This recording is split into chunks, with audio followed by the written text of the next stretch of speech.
Hello friends, welcome back to my channel Biological अड्डा।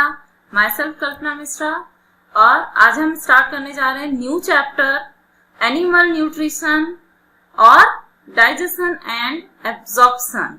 Okay, तो ये चैप्टर स्टार्ट होता है न्यूट्रिशन से। न्यूट्रिशन क्या होता है, किस तरह से हमारी बॉडी न्यूट्रिशन गेन करती है या किसी भी लिविंग बीइंग की बॉडी किस तरह से न्यूट्रिशन लेती है, एंड न्यूट्रिशन किस तरह से हमारी बॉडी को मिलता है, यानी डाइजेशन क्या होता है, डाइजेस्ट होने के बाद वो खाना कहाँ जाता है, एब्जॉर्प्शन, एसिमिलेशन, ये सारा हम इस चैप्टर में करेंगे। ठीक है, तो स्टार्ट करते हैं। Nutrition is what? It is the procurement of substances necessary for growth, maintenance and activities of a living body।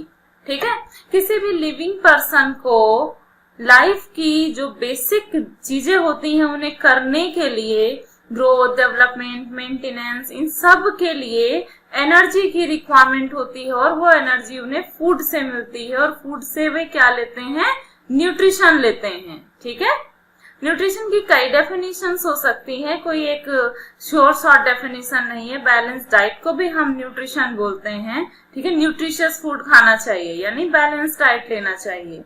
ठीक है, ऐसा खाना जिसमें हमारी लाइफ को मेंटेन करने के लिए सभी विटामिन्स, मिनरल्स या कार्बोहाइड्रेट, प्रोटीन, फैट सब कुछ अवेलेबल हो, उसे हम न्यूट्रिशियस फूड बोलते हैं। और उसमें जो ये सब्सटेंसेस अवेलेबल हैं इन्हें हम न्यूट्रिशन बोलते हैं। ठीक है, नेक्स्ट है टाइप ऑफ न्यूट्रिशन। कितने टाइप से हम अपना न्यूट्रिशन ले सकते हैं, कितने टाइप से हम खाना खा सकते हैं। तो यहाँ पे दो टाइप हैं, जो मेजर टाइप हैं वो ये दो टाइप हैं, autotroph and heterotroph. Autotroph and heterotroph. Okay, auto means क्या होता है, सेल्फ से जो अपना फूड प्रिपेयर करे उन्हें हम ऑटोट्रॉप्स बोलते हैं। ठीक है, सेल्फ मेड फूड किन में बनता है, अपने आप से खाना। हम भी अपने आप से खाना बनाते हैं किचन में? नहीं ना, वो हमें ऑलरेडी कहीं से बाहर से लेकर के आते हैं, बस उसे हम कुक करते हैं, खाना नहीं बनाते हैं हम अपना। ठीक है, हम सिर्फ उसे कुक करते हैं। तो ऑटोट्रॉप क्या होंगे, जो उसे बनाते होंगे। जनरली हम ग्रीन प्लांट से ये फूड लेते हैं या एनिमल्स को भी ईट करते हैं, लेकिन यहाँ पे हम ऑटोट्रॉप में दूसरे प्लांट्स की बात कर रहे हैं। ठीक है, ऑटोट्रॉप में क्या आएंगे, प्लांट्स आएंगे, जो ग्रीन प्लांट्स होते हैं जितने भी, वे सारे आएंगे। कुछ बैक्टीरिया वगैरह भी इसमें आएंगे। ठीक है, तो ऑटोट्रॉप्स के दो मेजर टाइप हैं, फोटोट्रॉप एंड कीमोट्रॉप। फोटोट्रॉप में फोटो मीन्स होता है लाइट,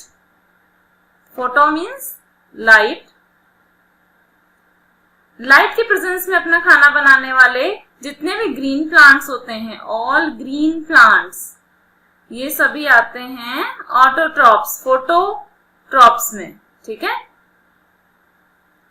इसके अलावा कुछ बैक्टीरियाज होते हैं जैसे sulphur bacteria, nitrifying bacteria etcetera. ये अपना खाना क्या किससे बनाते हैं, केमिकल्स की हेल्प से अपना न्यूट्रिशन लेते हैं। ठीक है,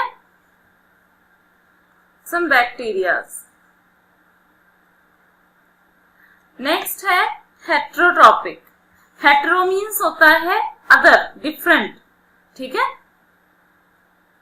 हेट्रो मीन्स क्या हो गया, अदर और डिफरेंट। तो अदर सोर्सेस से अपना जो फूड लेते हैं उन्हें हम हेटेरोट्रॉप्स बोलते हैं। फर्स्ट है इसमें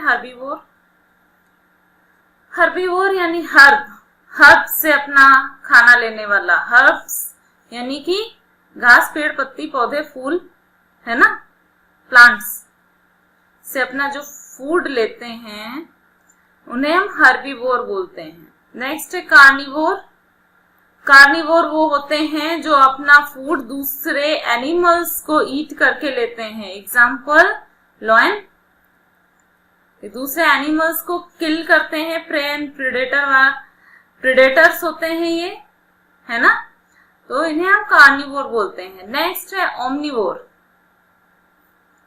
ओमनीवोर वो होते हैं जो हर्बीवोर भी हैं एंड कार्निवोर भी हैं, जो प्लांट्स को भी खाते हैं और एनिमल्स को भी खाते हैं, लाइक ह्यूमन। ह्यूमन तो दोनों चीजों को खाता है, तो वो ओमनीवोर हो गया। ठीक है, नेक्स्ट कोप्रोफेगस। कोप्रोफेगस, कोप्रोफेगस वो एनिमल्स होते हैं जो खुद का ही फिकस खाते हैं। ठीक है, पोटी खाते हैं अपनी ही। तो ये कौन सा एनिमल्स हैं? रैबिट। Next insectivorous. इंसेक्टिवोरस और इंसेक्ट्स को ईट करने वाले एनिमल्स। इंसेक्ट्स को कौन कौन खाता है? आपने बहुत देखा होगा, फ्रॉग जंप कर करके इंसेक्ट्स को खाता है। एक घर में रहती है वॉल लिजार्ड, ठीक है, ये भी इंसेक्ट्स को खाती है। नेक्स्ट, ये नेम से भी आपको क्लियर नहीं होगा, कैनिबलिज्म। कैनिबलिज्म, ठीक है। कैनिबलिज्म क्या होता है?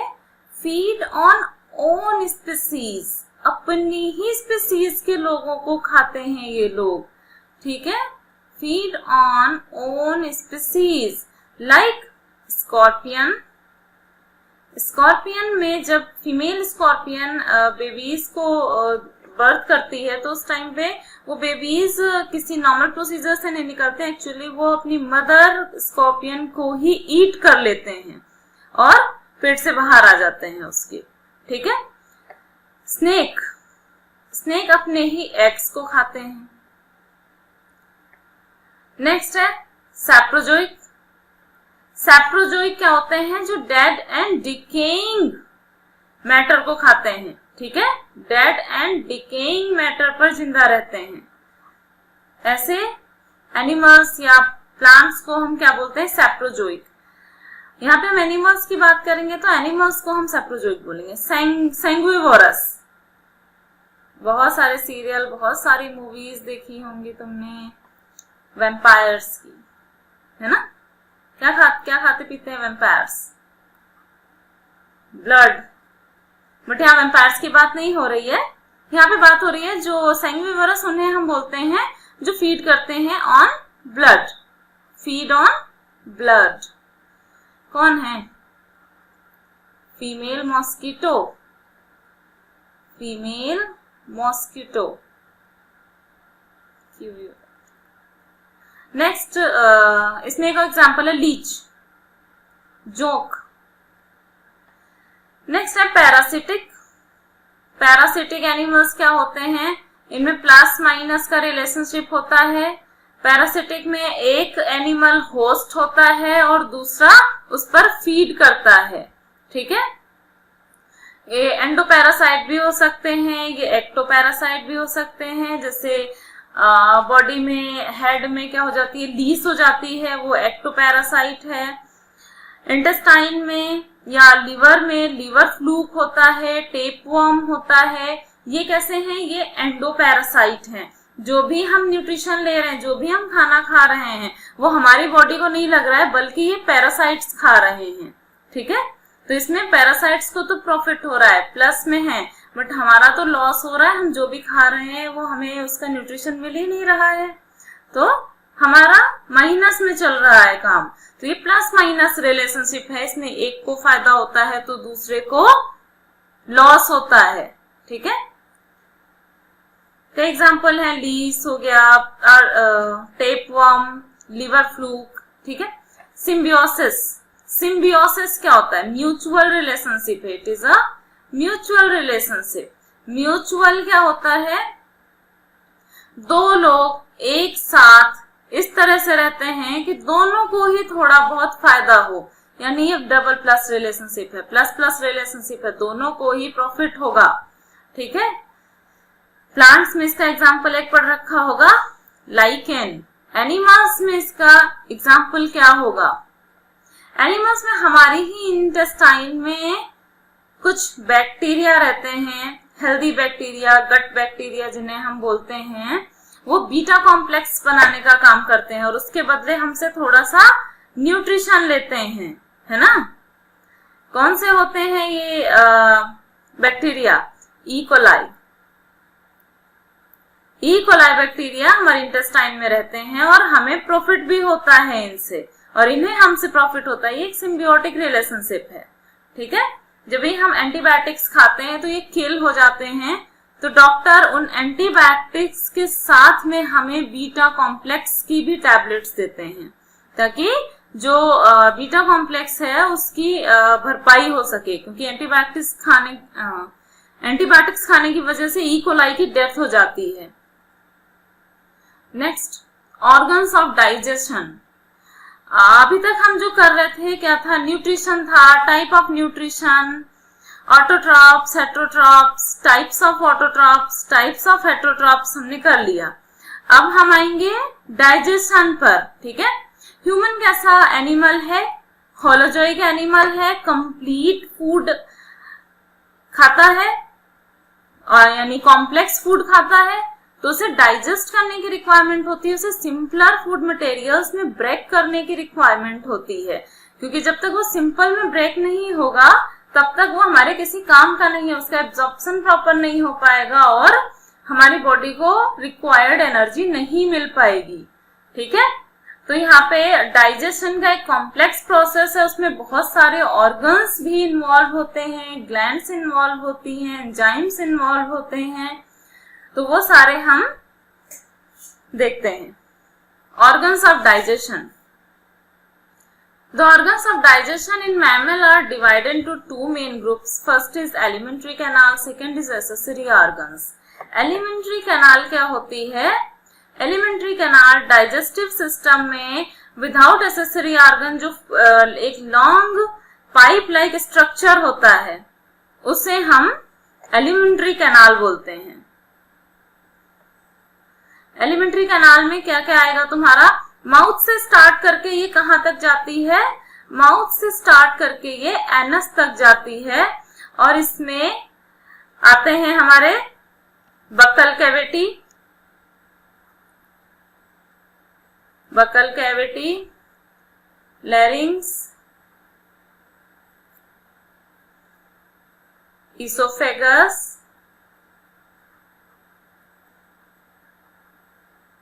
स्मॉल इंटेस्टाइन, लार्ज इंटेस्टाइन, ठीक है। ये पूरा माउथ से लेके एनस तक का जितना भी एक पाइप लाइक स्ट्रक्चर है, इस पूरे को हम क्या बोलते हैं, एलिमेंट्री कैनाल, ठीक है, या एलिमेंट्री कैनाल और गैस्ट्रोइंटेस्टाइनल कैनाल, ठीक है। नेक्स्ट है एसेसरी ऑर्गन्स। एसेसरी ऑर्गन्स कौन से होते हैं? एसेसरी ऑर्गन्स होते हैं जो डाइजेशन में हेल्प करने के लिए इस एलिमेंट्री कैनाल से जुड़े रहते हैं। एलिमेंट्री कैनाल से क्या क्या जुड़ा हुआ है? गॉल ब्लैडर जुड़ा हुआ है जिसमें लीवर से बनने वाला बाइल जूस स्टोर रहता है। गॉल ब्लैडर, पैनक्रियाज, नेक्स्ट और क्या जुड़ा हुआ है इसमें? वर्मीफॉर्म अपेंडिक्स भी जुड़ी हुई है, अपेंडिक्स, ये सारी चीजें इसमें अलग से जुड़ी हुई हैं, ठीक है। इन्हें हम एसेसरी ऑर्गन्स बोलते हैं जो साथ में डाइजेशन कराने में हेल्प करते हैं, ठीक है। नेक्स्ट, ये हमारा एक कंप्लीट डाइजेस्टिव सिस्टम का स्ट्रक्चर है। ओवरव्यू मतलब एक बार ऐसे ही देख लेते हैं इसे, क्योंकि हम डिटेल में करेंगे तो इन सबका हम एक अलग अलग पार्ट प्रॉपर वे में करेंगे, ठीक है। सलाइवरी ग्लैंड्स सबसे ऊपर है, ओरल कैविटी और बकल कैविटी और माउथ कैविटी, ठीक है। ये part oral cavity, buccal cavity और माउथ कैविटी है। माउथ कैविटी के अंदर ग्लैंड्स कौन सी है? सलाइवरी ग्लैंड्स भी यहाँ पे प्रेजेंट होती हैं।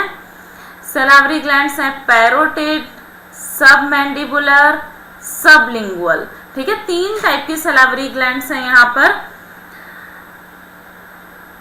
और सलाइवा में कौन सा एंजाइम होता है?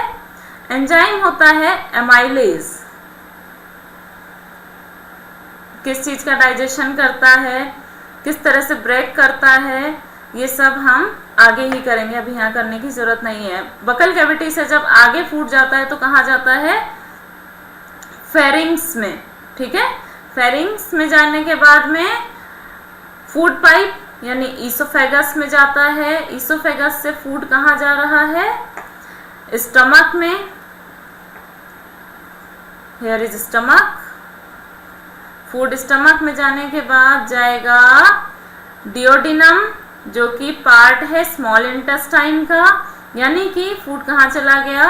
स्मॉल इंटेस्टाइन में। और स्मॉल इंटेस्टाइन के डिओडिनम पार्ट में थोड़ा सा कई सारी पाइप जुड़ रही हैं आकर के। एक ये लीवर से आई, ये गाल ब्लैडर है जहाँ बाइल जूस स्टोर्ड था, वो पाइप आकर के जुड़ी डिओडिनम में। और यहाँ पे एक पीछे ये ग्रीन टाइप का स्ट्रक्चर दिख रहा है छिपा हुआ सा, पैनक्रियास, ठीक है। पैंक्रियास दिख रहा है। पैंक्रियास से पैंक्रियाटिक जूस भी डिओडिनम में आ जाता है। ये यहाँ पे स्मॉल इंटेस्टाइन का डिटेल्ड स्ट्रक्चर बना हुआ है। डिटेल्ड नहीं, सॉरी, बहुत ज़्यादा हॉच-पॉच स्ट्रक्चर बना हुआ है। इतना ज़्यादा हॉच-पॉच है, माउथ से लेकर के एनस तक पूरी फैली हुई है। कितनी लॉन्ग होगी ये एलिमेंट्री कैनाल? अराउंड 30 फीट होती है ये, ठीक है। कितना होती है? अराउंड 30 फीट लॉन्ग होती है alimentary canal, okay. Small intestine के बाद में ये ग्रीन वाली जो दिख रही है, डार्क ग्रीन कलर की, ये वाला पार्ट, ये क्या है? लार्ज इंटेस्टाइन, ठीक है। लार्ज इंटेस्टाइन, इसमें बहुत डिटेल में नेमिंग की हुई है, transverse colon, ascending colon, descending colon. ये जब हम इन्हें डिटेल में करेंगे तभी करेंगे। वर्मीफॉर्म अपेंडिक्स, ये एक वेस्टिजियल ऑर्गन है, ये यहाँ पे लार्ज इंटेस्टाइन के इस एंड पे लगा हुआ होता है, इसका कोई यूज नहीं है इस समय। नेक्स्ट है एनस, लास्ट में सबसे एनस होता है जहाँ से वेस्ट पार्ट एक्सक्रीट कर दिया जाता है, ठीक है। Next buccal cavity. Buccal cavity में क्या क्या है? माउथ के अंदर लिप्स से स्टार्ट करके hard and soft palate, tongue. Palate क्या होता है? जो हमारी नेजल कैविटी और बक्कल कैविटी के बीच में एक हिस्सा होता है जिसे हम तालू भी बोलते हैं, ठीक है, इसे हम पैलेट बोलते हैं। नेक्स्ट है टंग। टंग में हमारे बहुत सारी टेस्ट बड्स होती हैं। कोई भी खाना खा रहे हैं वो कैसा है, उसका टेस्ट कैसा है, ये हमें टंग से ही पता लगता है। इसके अलावा हमारे माउथ में बहुत सारी सलाइवरी ग्लैंड्स होती हैं। हमें खाना खाते मुंह से लार आती है, सलाइवा, लार आती तो किसी न किसी ऑर्गन से ही जनरेट होकर होगी। माउथ के अंदर तो कुछ ऐसा दिख नहीं रहा हमें, तो ये क्या होती है? सलाइवरी ग्लैंड्स, ठीक है। ह्यूमन में 3 पेयर्स ऑफ सलाइवरी ग्लैंड्स होती हैं।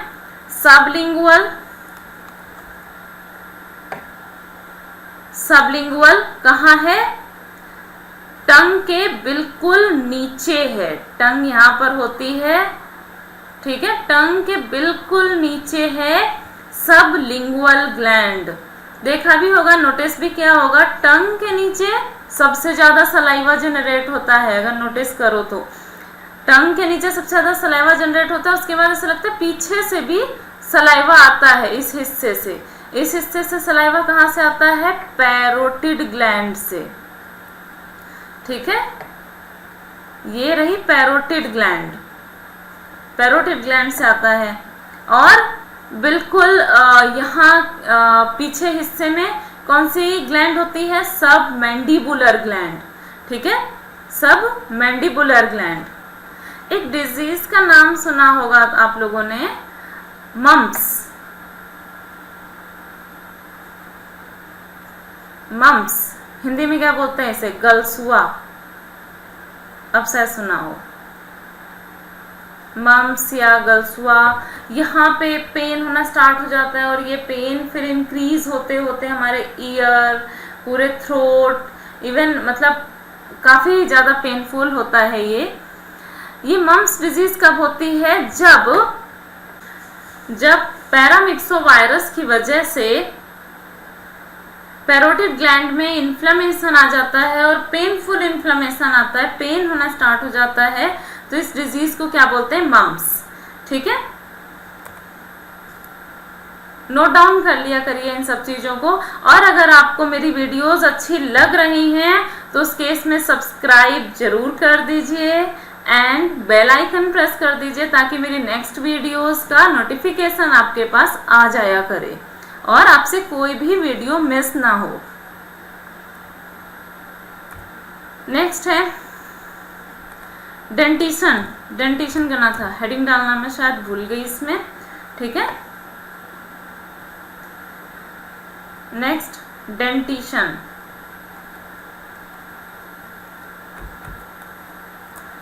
डेंटिशन क्या होता है? दांतों की स्टडी हम इसमें करते हैं, दांतों के बारे में पढ़ते हैं, दांत कितने टाइप के होते हैं, कब निकलते हैं, किस तरह से निकलते हैं, उनका स्ट्रक्चर क्या होता है, और इन सब की स्टडी को हम बोलते हैं ओडोंटोलॉजी। ठीक है, study of teeth is known as odontology. ठीक है, और जितना दांत हमें बाहर दिख रहा है उससे कहीं ज्यादा इसकी रूट होती है। ठीक है, तो जो दिखने वाला पोर्शन है, जो एक्सपोज्ड है, उसे हम क्या बोलते हैं? क्राउन। और क्राउन किससे कवर्ड होता है? इनेमल से कवर्ड होता है क्राउन। ठीक है, एक रफ डायग्राम देख लेते हैं।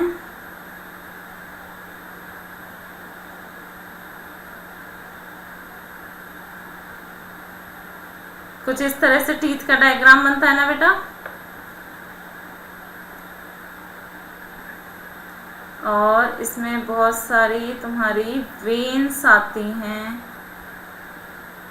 ठीक है, यहाँ पे वेन्स इमेजिन कर लीजिए। ठीक है, सॉरी, ये वेन्स हो गई और ये टूथ हो गया। टूथ की ये कवर हो गई, इस कवर को क्या बोलते हैं? इनेमल।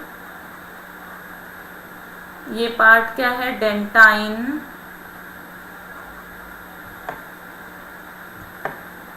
डेंटाइन। और अब टीथ में अगर हम डिवीजन करें तो ये देखेंगे जो एक्सपोज्ड है, जो बाहर दिखता है, इसे हम क्या बोल रहे हैं? क्राउन।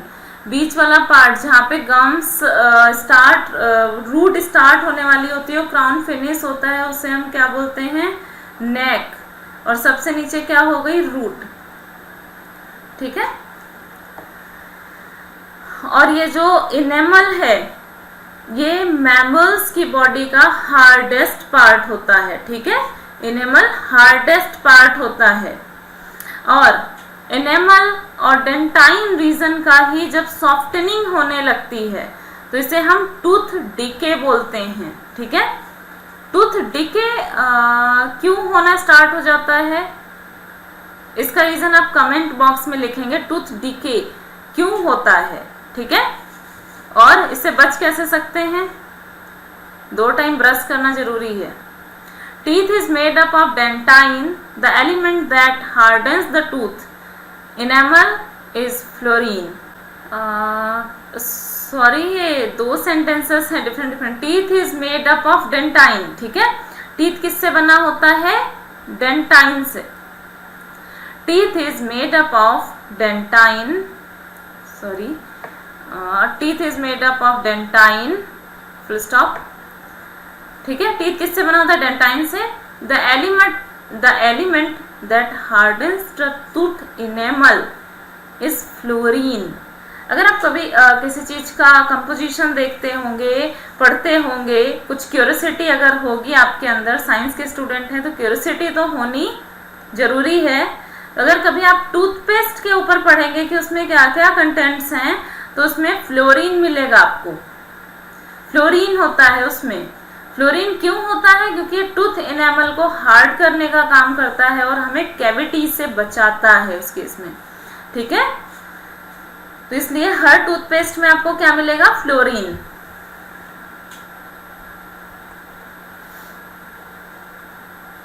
नेक्स्ट है mammals are diphyodont. Mammals are diphyodont यानी कि आपके भी बचपन में दूध के दांत गिरे होंगे, है ना। दूध के दांत गिरने के बाद में परमानेंट टीथ आते हैं, तो वे जो मिल्क टीथ होते हैं, मिल्क टीथ गिरते हैं। बहुत अच्छे से याद होगा, आपका फर्स्ट मिल्क टीथ टूटा होगा तो आपकी दादी मम्मी कोई भी लेकर के गई होंगी कुएं के पास, या दूब में उसे लगवाया होगा, या किसी पेड़ के पास में उसे जमीन में लगा दिया होगा आप लोगों ने, मिट्टी में। तो मतलब आपके एक बार दांत टूटते हैं 7, 8, 9 ईयर्स की एज में, उसके बाद फिर परमानेंट टीथ निकलते हैं, और ये दांत टूटने के बाद में फिर आपको डेंटिस्ट के पास से नकली दांत लगवाने पड़ेंगे, और कोई ऑप्शन नहीं है फिर। ठीक है। नेक्स्ट है pyorrhoea. Pyorrhoea is inflammation of the periodontal ligament and adjacent gums. Pyorrhoea में दांतों में पानी लगने लगता है, स्वेलिंग आ जाती है, जो गम्स होते हैं वो फूले फूले से रहते हैं। ठीक है। टूथ डिके इज डीमिनरलाइजेशन और softening of enamel and dentine. ठीक है। टूथ डिके क्या है? हमारे दांतों का डीमिनरलाइजेशन होने लगता है। मिनरल्स होते हैं ना इसमें, कैल्शियम, फास्फोरस वगैरह, तो वो ब्रेक होना स्टार्ट हो जाते हैं, यानी सॉफ्टनिंग होने लगती है। कौन से पार्ट की? इनेमल एंड डेंटाइन पार्ट की। ठीक है। कौन से पार्ट की सॉफ्टनिंग होने लगती है? इनेमल एंड डेंटाइन पार्ट की। 2 microbes that digest carbohydrate, namely lactobacillus, acidophilus and streptococcus mutans are associated with tooth decay. Question अभी भी रिमेनिंग है, आपको लिखना है कमेंट बॉक्स में कि टूथ डिके क्यों हो रहा है। ठीक है। कैसे हो रहा है वो सारा आंसर इसमें है, क्या हो रहा है उसमें ये भी है, पर क्यों हो रहा है ये आपको लिखना है। ठीक है। Tooth decay is demineralisation and और softening of enamel and dentine. इसमें माइक्रोब्स होते हैं जो कार्बोहाइड्रेट का डाइजेशन करते हैं, वो टूथ डिके से रिलेटेड होते हैं। ठीक है। नेक्स्ट है the diet should contain following. Diet में हमारी क्या क्या होना चाहिए? मिनरल्स होते हैं हमारे टूथ में, तो उन मिनरल्स को हमारे डाइट में इंक्लूड होना चाहिए।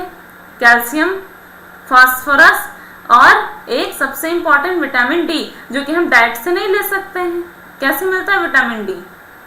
सनलाइट से मिलता है। ठीक है।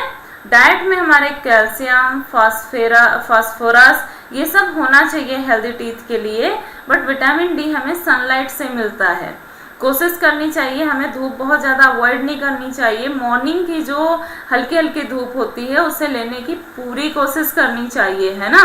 टैनिंग से नहीं डरना चाहिए कि हमें टैनिंग हो जाएगी, इसलिए विटामिन डी के लिए धूप में बैठा करिए। Next dental formula.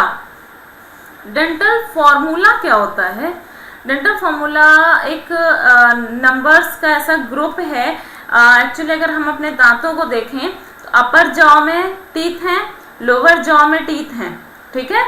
अपर जॉ का हाफ पार्ट इधर का और हाफ पार्ट इधर का सेम है। हम एक की बात कर रहे हैं अभी, सिर्फ अपर जॉ की। अपर जॉ में हाफ पार्ट इधर का और हाफ पार्ट इधर का सेम है, तो इस केस में अगर हम इधर के पार्ट का नंबर लिख लेंगे तो वो सेम नंबर इधर एप्लीकेबल होगा।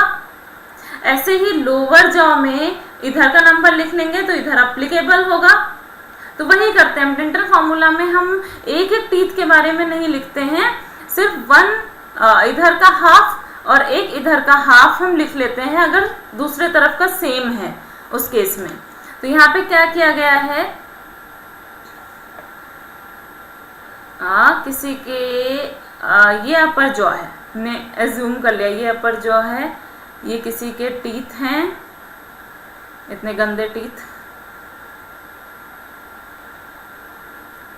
बीच के टीथ थोड़े से बड़े बड़े से होते हैं। ठीक है, ये हमने किसी के टीथ बना लिए हैं। 4, ये हमने यहाँ से कट लगाया, यहाँ पे सेम है, सारे टीथ अगर हम देखें तो सेम है। तो अगर हम इसको इस तरह से लिखना चाहें 3 to 5 टीथ, हम यही एज्यूम कर लेंगे इस तरफ है तो हम सिर्फ एक तरफ का लिखेंगे, मान लिया ये दो एक टाइप के हैं, ये दो एक टाइप के हैं और ये सिंगल एक टाइप का है, तो डेंटल फॉर्मूला क्या हो गया 1 2 2। ऐसे ही लोअर जॉ में कुछ कंपोजिशन होगा, ये मिडिल टीथ हो गए,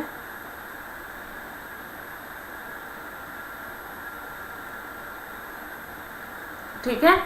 इसमें क्या कंपोजिशन है, यहां से मिड से अलग किया इसे, ये एक बड़ा टीथ, दो मीडियम साइज के और दो छोटे, 1 2 2। हमने ये इतना पार्ट नंबर्स के फॉर्म में या फॉर्मूला के फॉर्म में लिख लिया, यही सेम इस तरफ अप्लाई हो जाएगा हमारा, ठीक है। इसी को हम डेंटल फॉर्मूला बोलते हैं। एक बार देख लेते हैं एडल्ट का डेंटल फॉर्मूला क्या है, 2 1 2 3 ऑब्लिक 2 1 2 3, ठीक है। इसको ऐसे भी लिखा जा सकता है 2 1 2 3। इसके नीचे सेम है 2 1 2 3। अभी कौन कौन से टीथ हैं, ये हाफ है ना, ये एक साइड है, मान लिया लेफ्ट साइड है, तो राइट साइड भी कुछ ऐसा ही सेम स्ट्रक्चर बन रहा होगा 2 1 2 3। ये हम सेम लिख रहे हैं 2 1 2 3। इतने हमारे टीथ होते हैं माउथ में, काउंटिंग करिए 32 आ जाएगा, 32 आ जाएगा। टोटल टीथ कितने होते हैं ह्यूमन के माउथ में, 32 टीथ होते हैं, ठीक है। कौन कौन से होते हैं देख लें अगर, तो सबसे फर्स्ट नंबर पे ये दोनों सेम सेम टाइप के हैं, कितने हैं ये 4। तो इंसिजर्स कितने होते हैं 4, सॉरी एक तरफ का लिखा हुआ है ये, टोटल अगर हम देखेंगे तो ये हो जाएंगे 8,